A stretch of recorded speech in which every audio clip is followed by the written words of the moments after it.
அட வாங்க! சிக்கன் ஊறுகாய் நம்ம செஞ்சோம். இன்னைக்கு மீன் ஊறுகாய் செய்ய போறோம். எப்படின்னு பார்த்தலாம். உண்மையா சொல்றேன் பேச்சுலர்ஸ் இது உங்களுக்கெல்லாம் வரப்பிரசாதம். ட்ரை பண்ணி பாருங்க. ரொம்ப ஈஸி தான். ஓகே.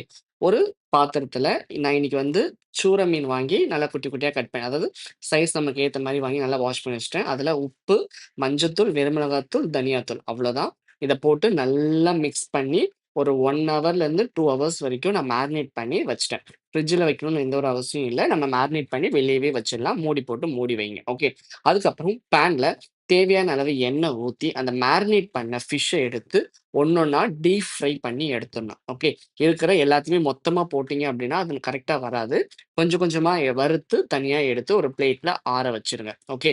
ஸோ நல்லா டீப் ஃப்ரை ஆகணும். சாஃப்ட்டா இருக்கக்கூடாது. நல்ல மொறு மொறுன்னு வரணும். அந்த பதத்துக்கு வரும்போது, அத என்ன பண்ணுங்க, எல்லாத்தையும் எடுத்து பிளேட்ல மாத்திருங்க. நம்ம மேரினேட் பண்ணி வச்சிருந்த எல்லா மீனையும் நல்லா பொரிச்சு தனியா எடுத்து வச்சிடலாம். ஓகே.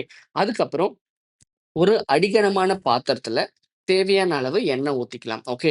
நல்லெண்ணெய்ல செஞ்சோம் அப்படின்னா, இன்னும் சூப்பரா இருக்கும். நான் இன்னைக்கு நார்மல் ரீஃபைண்ட் ஆயில்ல தான் பண்றேன். எண்ணெய் காஞ்சதுக்கு அப்புறம் கொஞ்சமா கடுகு, உரிச்ச பூண்டு, அதுக்கப்புறம் இஞ்சி பூண்டு பேஸ்ட் கொஞ்சம், ஒரு பெரிய நெல்லிக்காய் சைஸ் புளிய நல்லா கரைச்சு, திக்கான அந்த தண்ணிய உள்ள ஊத்தி, அதுல கொஞ்சமா மஞ்சத்தூள், அப்புறம் காரத்துக்கு ஏத்த மாரி வெறும் மிளகாத்தூள், அதுக்கப்புறம் கொஞ்சமா தனியாத்தூள். ஓகே. அதுக்கப்புறம் மெயினான இன்கிரீடியன்ட் இந்த கடுகு, வெந்தயத்த வறுத்து அரைச்சு வச்சிருக்க பவுடர். ஓகே. இது எல்லாத்தையும் போட்டு நல்லா மிக்ஸ் பண்ணலாம். ஓகே. அதுக்கப்புறம் உப்புலாம் கரெக்ட்டா இருக்கான்னு பார்த்துக்கோங்க. அந்த மீன் வறுத்ததுல கரெக்ட்டா இருக்கும். இந்த கிரேவிக்கு கரெக்ட்டா இருக்கான்னு பார்த்துக்கோங்க. அதுக்கப்புறம் நம்ம ஃப்ரை பண்ணி வச்சிருந்த அந்த ஃபிஷ்ஷ இதுல போட்டுட்டு நல்லா மிக்ஸ் பண்ணி, மீடியம் ஃப்ளேம்ல ஒரு 10லருந்து 15 நிமிஷம் அப்படியே விட்டுருங்க. ஓகே.